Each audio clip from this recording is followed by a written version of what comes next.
Assalamualaikum warahmatullahi wabarakatuh. Perkenalkan, nama saya Yuda Pratama, NIM 191510361114, kelas Sistem Informasi C 2019. Pada video kali ini, saya akan menjelaskan beberapa materi yang ada pada mata kuliah Adopsi Teknologi, yaitu model TAM, DTPB, dan UTAUT. Mata kuliah ini diajarkan oleh Bapak Haryojati Setiadi, MKOM. Yang pertama, apa itu adopsi inovasi teknologi? Inovasi teknologi merupakan proses kreativitas yang bersumber dari keahlian atau keterampilan, erat hubungannya dengan kegiatan untuk menghasilkan produk baru atau memodifikasi produk supaya memberikan kegunaan lebih dan memenuhi selera pasar. Proses adopsi inovasi teknologi merupakan suatu proses penerimaan terhadap hal-hal baru. Proses yang terjadi hanya dapat dilihat dari tingkah laku individu yang bersangkutan. Wiryatmaja, tahun 1983 dalam Sumarmo 2010. Proses adopsi teknologi memiliki beberapa model yang dapat digunakan untuk menganalisa faktor-faktor yang mempengaruhi diterimanya suatu sistem informasi. Berikutnya, mari kita ketahui apa saja faktor-faktor itu. Faktor pertama yaitu ada teknologi acceptance model atau bisa disingkat dengan TAM. Teknologi acceptance model diperkenalkan oleh Fred D. Davis pada tahun 1989, digunakan untuk memprediksi penerimaan pengguna terhadap penggunaan teknologi baru. Model TAM merupakan adopsi dari model TRA atau Theory of Reasoned Action yang dikembangkan oleh Martin Fishbein dan Isaac Azen pada tahun 1975 untuk bidang sistem informasi yang merupakan teori tindakan yang berlandaskan dengan satu asumsi bahwa reaksi dan persepsi seseorang terhadap sesuatu hal akan menentukan sikap dan perilaku orang tersebut. Tujuan utama TAM untuk memberikan dasar penelusuran pengaruh faktor luar terhadap kepercayaan, sikap, dan tujuan pengguna. Model TAM mengemukakan bahwa manfaat yang dirasakan atau usefulness dan kemudahan penggunaan atau easy of use yang dirasakan oleh pengguna menentukan niat individu untuk menggunakan sistem tersebut. Sehingga evaluasi terhadap kegunaan teknologi tersebut merupakan kunci utama agar pengguna bisa secara maksimal menggunakan teknologi itu sendiri. Yang kedua ada Decomposite Theory of Planned Behavior atau bisa disingkat dengan DTPB. DTPB model merupakan teori yang dikembangkan pertama kali oleh Taylor dan Todd pada tahun 1995,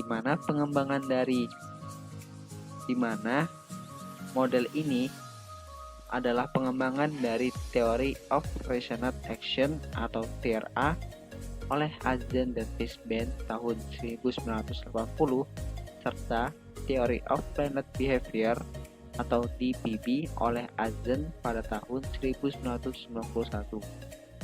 Menurut pustaka berjudul Understanding Information Technology Usage, A Test of Competing Models tahun 1995 oleh S. Taylor dan P. A. Todd menunjukkan bahwa model DTPB mempunyai keunggulan yang lebih baik dari model DPB dan model TRA. Model DTPB menjelaskan bahwa intention of the use ditentukan oleh sikap terhadap perilaku atau attitude, norma subjektif atau subjective norm, dan persepsi pengendalian perilaku atau perceived behavior control. Yang ketiga, ada Unified Theory of Acceptance and Use of Technology atau bisa disingkat dengan UTAUT. Unified Theory of Acceptance and Use of Technology atau UTAUT ini merupakan salah satu model penerimaan teknologi terkini yang dikembangkan oleh Venkatesh dan kawan-kawannya.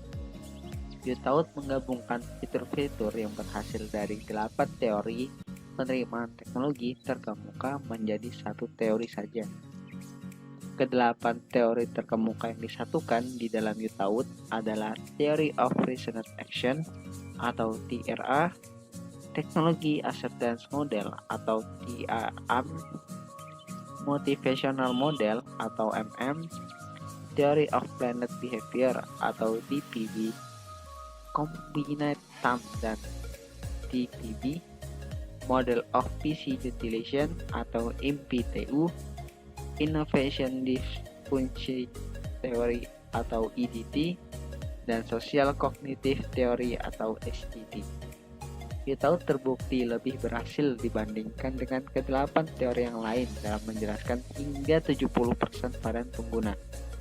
Setelah mengevaluasi ke-8 model, Venkatesh dan kawan-kawannya menemukan 7 konstruk yang tampak menjadi determinan langsung yang signifikan terhadap behavioral intention atau use behavior dalam satu atau lebih di masing-masing model.